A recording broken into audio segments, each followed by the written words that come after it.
urtearen lehena berezia da guretzat, 50. urteurrenaren ospakizun betean, eta gaurkoa beraz aldarrikapen eguna ez ezik, ospatzeko momentua ere izango da, gure komunidadearekin egoteko momentua izango da.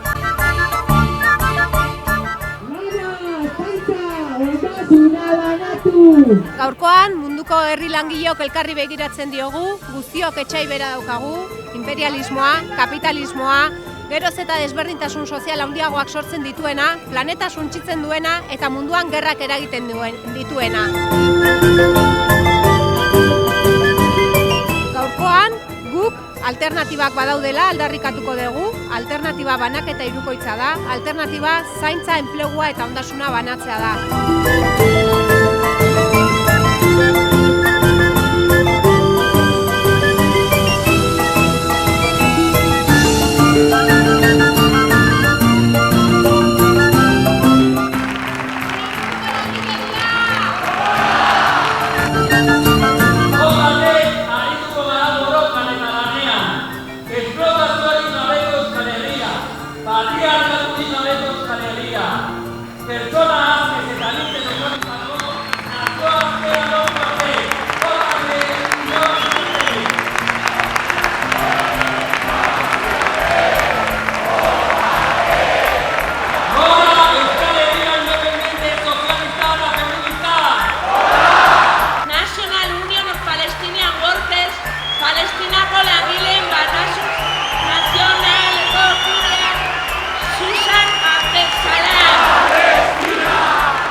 Bakizu 50 urte bete dituela lab sindikatuak, eta ospatzera etorriko zinen, eh?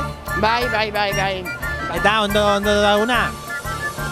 Primeran. Iongi, hemen txaikurtun sofritoa jaten eta. Oain arte oso ongi, hain korketa bat eskuan areta hobetu.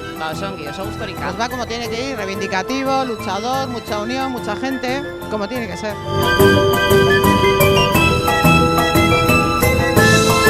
Ospatzeaz aparte, uste duzu importantea dela borroka sindikala? Bai, oso importantea da. A ber, ezinbestekoa. Noski baiez. Bestela egongo gara esklabo moduan.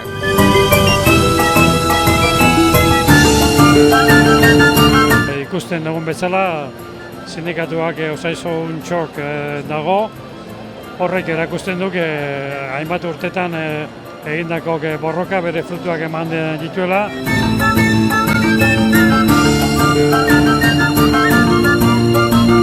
Orduan, garbi dago oso importantea dela sindikatu baten lana pentsionistentzat ere, adibidez. Oso importantea da sindikatu bateko kidea izatea.